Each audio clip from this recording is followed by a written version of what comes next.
Bismillahirrahmanirrahim. Perkenalkan, nama saya Rifki Fathan Saifuddin Mujaki, asal dari Bandung. Sesuai dengan nama channel atau YouTube-nya, yaitu My Dream Book, maka di sini saya akan menjelaskan tentang suatu impian dan suatu cita-cita yang saya akan targetkan. Setiap manusia pasti memiliki cita-cita, dan setiap manusia pasti memiliki langkah-langkah untuk mewujudkan cita-cita tersebut. Tetapi ketika cita-cita akan cepat dicapai, menurut profesor dari Amerika menyebutkan bahwa 42% manusia akan cepat tercapainya suatu impian atau cita-cita dengan cara dituliskan di dalam buku dan menggunakan tangan sendiri. Menurut profesor seperti demikian. Oleh karena itu, tulislah dan apresiasikanlah cita-cita kalian kepada buku kalian, agar ketika saat kalian bingung untuk mencapai suatu cita-cita, kalian bisa melihat kepada gambaran dari buku-buku yang telah kalian tuliskan sedemikian baiknya, sedemikian jauhnya cita-cita yang akan kalian impikan. Bismillahirrahmanirrahim. Kembali lagi dengan saya Rifki Fathan Saifuddin Mujaki. Di sini saya akan menjelaskan lebih jelas tentang diri saya sendiri. Tapi sebelum dijelaskan, pasti sih teman-teman udah pada tahu ya, nama saya siapa, kelas berapa, dan apa kelebihan dan kekurangan saya. Tapi di sini saya akan lebih menjelaskan dan menitik beratkan agar orang-orang yang tidak tahu menjadi tahu tentang saya, dan orang-orang yang sudah tahu bisa menjadi lebih dekat dan lebih memahami apa yang saya inginkan dan apa yang saya tidak bisa kerjakan. Oke, di sini saya akan menjelaskan tentang riwayat pendidikan saya. Yang pertama, di TKA plus Al-Hidayah, dan kebetulan ibu saya yang menjadi guru di TK tersebut. Jadi sedikit manja-manja gitulah. Seperti itulah pada tahun 2006 sampai 2007. Terus dilanjut ketika setelah beres TK di Al-Hidayah, lanjut ke sekolah di MI Baitur Rahim, berdekatan sih dengan rumah saya, pada tahun atau periode 2013 sampai 2014. Dan setelah masuk ke SD, saya terpikir ingin melanjutkan kemana dan akan seperti apa langkah yang saya lakukan. Dan alhamdulillah setelah saya memikirkan dan memilih yang lebih baik bagi saya menentukan bahwa untuk ke jenjang selanjutnya saya mengambil ke pesantren, yaitu Madrasah Sanawiyah Persis Lembang. Dan alhamdulillah tamat di pesantren tersebut pada tahun atau periode 2016 sampai 2017. Lanjut kepada SMA, saya melanjutkan ke jenjang Madrasah Aliyah yang berada di Soreang, Madrasah Aliyah Persis 34 Cibugol, pada tahun atau periode 2019 sampai 2020. Dan alhamdulillahnya saya sekarang bersekolah di Universitas Pendidikan Indonesia, yang merupakan universitas terbaik di Indonesia. Mungkin untuk selanjutnya akan dijelaskan lebih jelas. Oke, dilanjut yang ketiga, yaitu tentang idola atau tokoh yang menginspirasi diri saya. Tidak hanya lain yang menginspirasi saya, yang pertama adalah keluarga tercinta, yaitu ibu dan bapak. Mengapa saya memilih keluarga yang pertama menjadi idola saya? Karena merekalah yang bisa mendidik dan membesarkan saya dengan sekuat tenaga mereka. Ketika saya jatuh, maka merekalah yang membangkitkan dan selalu mendorong saya. Dan ketika kita atau saya mengalami suatu masalah, mereka lah yang paling tahu bagaimana cara menangani masalah tersebut dan bagaimana cara agar kita tidak cepat untuk berputus asa. Dan oleh mereka lah saya belajar tentang ilmu kerja keras, bagaimana kita harus menyikapi dalam segala hal, seperti halnya kerja keras yang dicontohkan oleh bapak saya dan ilmu pendidikan dan kesabaran yang dicontohkan oleh ibu saya, yang otomatis siapa yang tidak mengidolakannya lah, otomatis mereka atau orang lain mengidolakan yang pertama adalah keluarga tercinta dulu, karena mereka lah yang tahu saat kita terpuruk dan mereka lah yang tahu saat kita bangkit dan sukses di masa depan. Lalu untuk tokoh yang menginspirasi yang kedua saya adalah ada seperti Kiai Haji Ahmad Hasan, terus Kiai Haji Isa Ansori, terus Kiai Haji Muhammad Nasir, terus yang keempat Kiai Haji Abdurrahman, yang kelima ada Kiai Haji Muhammad Romli, dan yang keenam ada Al-Ustadz Eka Permana Habibillah. Oleh karena itu, di sini saya akan lebih menjelaskan dan mengapa saya termotivasi oleh mereka-mereka. Oke, di sini saya akan menjelaskan mengapa saya termotivasi oleh mereka. Yang pertama, saya termotivasi oleh Kiai Haji Ahmad Hasan karena beliau merupakan suatu ulama yang berpikir sangat kritis di dalam memahami segala hal, dan beliau memiliki cara pandang atau metode dakwah yang patut untuk kita miliki atau kita contoh. Dan selain itu beliau memiliki kepribadian yang sangat luas dan bagaimana cara merangkul orang-orang yang berbeda pendapat, bagaimana cara menangani orang-orang yang susah atau keras di dalam dunia pendidikan. Dan oleh Kiai Haji Ahmad Hasan lah saya termotivasi dalam berdakwah. Yang kedua, oleh Kiai Haji Muhammad Nasir. Beliau merupakan seorang ulama sekaligus politikus dari pejuang kemerdekaan Indonesia. Ia merupakan pendiri sekaligus pemimpin partai politik Masyumi yang dikenal sebagai menteri yang tak punya baju bagus,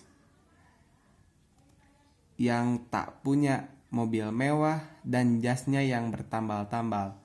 Dengan artian bahwa beliau tidak menginginkan apa yang mewah-mewah, tetapi beliau lebih menginginkan dan memiliki sifat dalam dirinya, yaitu berkomitmen untuk tawadu. Karena dengan tawadu beliau bisa merendahkan dirinya, baik dari atasan beliau maupun kepada yang lebih bawah dari beliau. Lalu yang ketiga ada Kiai Haji Abdurrahman. Kenapa saya termotivasi oleh beliau atau beliau merupakan tokoh inspirasi saya? Karena Kiai Haji Abdurrahman tampil sebagai sosok ulama yang rendah hati, berwibawa dan berwawasan luas. Dengan gaya kepemimpinan yang luas, ia telah membawa Persis pada garis perjuangan yang berbeda, yaitu beliau selalu membanyakan perjuangan atau menghabiskan waktunya untuk menelaah kitab-kitab, mengajar di pesantren, dan hampir setiap malam mengisi berbagai pengajian. Sikapnya tersebut senantiasa berhati-hati dalam berucap hingga tidak pernah beliau menyakiti seseorang pun. Ia pun merupakan seorang penulis yang produktif ia banyak menulis karangan yang memang dari mudanya beliau sudah memiliki karya yang banyak. Lalu yang keempat ada Kiai Haji Muhammad Natsir, yaitu beliau merupakan politisi tokoh Islam yang sangat vokal, dan Muhammad Natsir sangat terkenal dengan julukan Singa Podium karena dengan pidatonya dan dengan apa yang beliau sampaikan di depan umat-umat, beliau bisa mempengaruhi orang-orang yang mendengarkannya, yang menyebabkan ia dijuluki sebagai Singa Podium.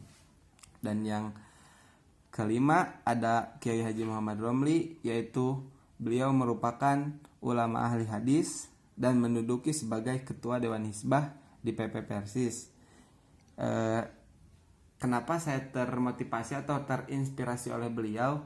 Karena menurut saya beliau ulama yang memang memiliki ilmu yang banyak dan hanya sedikit dimiliki oleh orang-orang di halayak kita, dan yang sepatutnya kita contoh adalah sifat dalam rajinnya beliau dalam menelaah kitab-kitabnya. Dan yang saya ingat sampai sekarang, beliau sering berkata bahwa bagi pemuda tidak boleh ada tempat yang tidak berjamaah, tidak boleh ada laut yang tidak tersentuh, dan tidak boleh ada gunung yang tidak terinjak. Maksudnya setiap pemuda harus banyak bergerak dan terus mencoba, jangan sampai menjadi pemuda yang terus rebahan, terus menginginkan rumah tanpa ada pergerakan atau perjuangan. Dan satu kalimat atau suatu kata-kata yang beliau selalu katakan di dalam baiatnya atau ketika berpapasan dengan santri, beliau selalu mengingatkan bahwa anamah tebutuh jalma pinter, tapi anama butuh jalma nu jujur, sabab ilmu mah bakalan nuturkeun. Kalau ditranslate ke Indonesia, kita tidak butuh atau saya tidak butuh orang pintar, tapi yang saya butuhkan adalah orang yang jujur. Karena ilmu akan bisa atau cepat dicari, tapi kejujuran hanya tumbuh di dalam diri seseorang dari ia mulai kecil dan sampai ia besar. Lalu yang ke-6 dan sekaligus terakhir yaitu Ustadz Eka Permana Habibillah. Beliau merupakan pendakwah muda yang bisa cepat merangkul dan mengajak orang-orang dengan gaya retorika bahasa yang baik. Beliau bisa menempatkan bagaimana pembahasan ini ketika menghadapi orang yang beliau hadapi. Beliau memiliki retorika yang sudah sepatutnya kita ikutilah, karena retorika penyampaiannya yang mudah dimengerti orang banyak, otomatis orang itu akan lebih mengenal atau lebih mengingat apa yang diungkapkan oleh Ustadz Eka Permana Habibillah. Mungkin untuk tokoh yang menginspirasi saya hanya sekian, dan dilanjutkan dengan prestasi yang saya capai. Oke, setelah saya menjelaskan tokoh yang diinspirasi oleh saya, lalu saya akan menjelaskan tentang prestasi saya. Sebenarnya saya bingung untuk mencantumkan prestasi yang saya capai, karena menurut saya tidak ada prestasi yang saya capai gitu. Tapi saya terpaksa untuk mencantumkan dan mengingat apa saja yang telah saya capai dan apa saja yang telah saya miliki atau ikut sertakan di dalam lomba. Yang pertama, juara 3 lomba cerdas cermat pada tahun 2016. Yang kedua, juara 5 maraton 2017.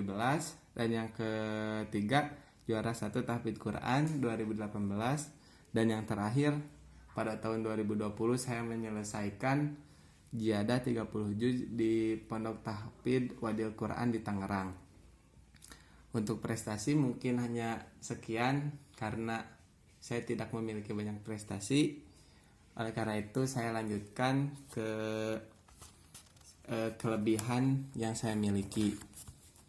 Yang pertama, saya memiliki kelebihan menurut pribadi saya ya.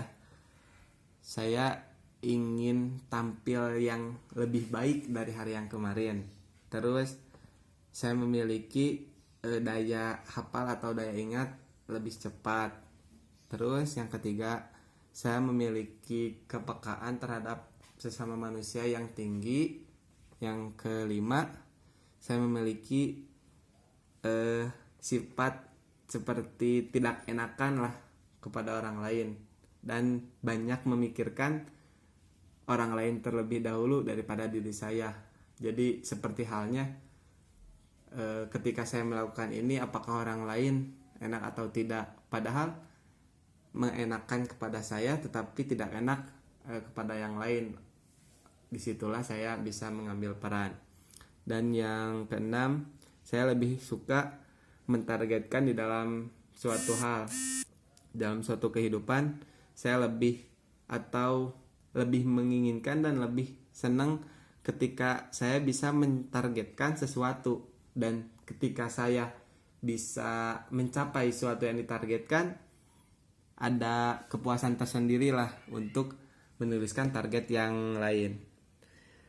Dan yang terakhir, saya orangnya sosial dan cepat bergaul atau bersosialisasi dengan orang banyak. Terus kalau menurut orang lain, katanya ya menurut orang lain ganteng, baik, terus ramah, pintar, cerdas, terus banyak kemauan, terus banyak berpikir, kritis orangnya, terus pelan tapi pasti, cepat bergaul, terus profesional dan bijak, terus memiliki sifat kepekaan yang tinggi, terus tahu tujuan dan tahu apa yang dibutuhkan dan lebih dititik beratkan apa yang dibutuhkan daripada apa yang diinginkan. Terus saya memiliki skill kepemimpinan yang oke, katanya. Terus saya memiliki sifat yang sungguh-sungguh, sabar, tenang, santun, dan lain-lain. Untuk kelebihan mungkin sekian, dan dilanjut dengan kekurangan saya. Lanjut ke dalam kekurangan saya. Tadi sudah dijelaskan kelebihan, dan sekarang setiap manusia pasti memiliki kelebihan dan kekurangan. Dan kekurangan saya menurut pribadi banyak merasa tidak enakan, walaupun sulit bagi pribadi, atau memang lebih berpikir biarinlah susah saya tapi orang lain bahagia gitu. Terus saya orangnya kurang percaya diri atau tidak bisa tampil di depan banyak ketika ada lawan jenis. Kalau sesama jenis saya bisa tampil insya Allah, tapi ketika ada lawan jenis saya mulai ada keraguan-raguan dan mulai ada masalah yang membuat saya emang tidak bisa dipungkiri lah. Terus orangnya ceroboh, terus pendiam, tidak suka orang yang selalu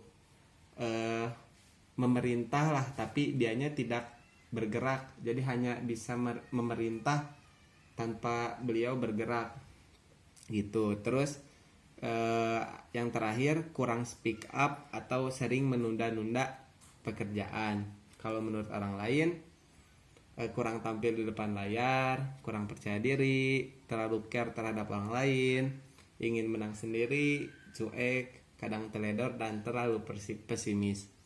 Mungkin untuk kekurangan hanya demikian. Lanjut saja kepada impian saya. Mungkin jika disebut satu-satu, impian saya ada 100 atau 99 lah. Mungkin ketika saya sebutkan satu-satu akan memakan waktu yang banyak. Mungkin diantaranya lah saya sebutkan. Yang pertama, menghajikan orang tua atau berangkat haji bersama keluarga besar. Terus ingin menjadi dosen. Terus ingin membangun pesantren dan ingin memiliki rumah tahfidz. Lalu impian saya selama dari mulai sekarang sampai 10 tahun yang akan datang, saya mengimpikan yaitu Yang pertama, dengan terus belajar saya bisa atau menginginkan IPK yang tertinggi, dan dengan IPK tertinggi saya akan lebih rajin lagi belajar, dan dengan rajin belajar saya tidak akan terasa waktunya bahwa waktu kuliah sudah habis, dan naiklah saya ke S1. Dan setelah S1 yang saya inginkan adalah menjadi guru. Dan setelah menjadi guru, niatnya sih mau menikah dulu, dan udah menikah baru melanjutkan S2. Dan setelah S2 saya akan melanjutkan, atau yang saya inginkan adalah menjadi dosen. Dan setelah naik menjadi dosen, saya menabung untuk menghajikan atau naik haji bersama keluarga besar. Setelah naik haji, ketika di Mekah saya ingin berdoa bahwa saya ingin membangun rumah tahfidz, dan setelah ingin membangun rumah tahfidz, saya ingin membangun pondok pesantren. Semoga apa yang saya inginkan cepat tercapai, dan memiliki kendalanya sedikit atau dimudahkan di dalam segala godaannya. Untuk apa yang diimpikan selama 10 tahun mungkin sekian, dan untuk langkah-langkahnya saya akan sebutkan. Yang pertama, harus perbanyak silaturahmi. Yang pertama, tidak lupa perbanyak silaturahmi. Terus yang kedua, terus belajar. Yang ketiga, fokus dalam tujuan. Yang keempat, kerja cerdas bukan kerja keras. Terus perbanyak karya, kurangi gaya. Terus doa, usaha atau ikhtiar, lalu tawakal. Yang tidak lupa ialah meminta ridho orang tua. Dan ketika gagal, saya harus mencoba lagi. Dan ketika mencoba lagi, saya gagal, maka saya harus mencoba lagi. Karena kesuksesan adalah merupakan kegagalan yang berulang-ulang, dan kesuksesan merupakan suatu ujung atau suatu capaian dari kegagalan tersebut. Karena dari setiap kegagalan kita memiliki ilmu yang belum kita dapatkan. Lalu setelah gagal, istiqomah dalam beribadah, lalu rajin menabung, taat kepada orang tua. Dan yang tidak lupa ialah di dalam segala hal kita harus sertakan Allah. Mungkin untuk dari mulai impian, kekurangan, kelebihan, sampai kepada langkah untuk mencapai impian selama 10 tahun telah dijelaskan. Dan yang terakhir saya akan jelaskan, yaitu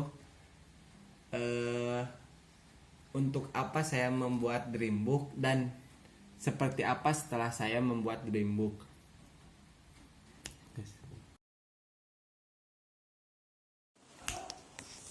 Alhamdulillah, mungkin dari mulai biodata, riwayat pendidikan, terus kelebihan dan kekurangan saya, serta idola dan impian-impian selama 10 tahun sudah saya sebutkan. Mungkin Anda bisa mengingatnya dan bisa mengetahui bahwa apa yang saya impikan dan apa yang saya akan capai selama 10 tahun. Mungkin Anda bisa membantunya. Terus setelah saya membuat Dreambook, yang saya pikirkan saya harus seperti apa, dan harus menjadikan apa yang telah saya tulis di dalam Dreambook menjadikan suatu target yang harus saya capai. Dan semoga dengan saya membuat Dreambook, saya bisa mengembangkan diri saya dan bisa lebih cepat dan lebih tercapai apa yang saya impikan. Mungkin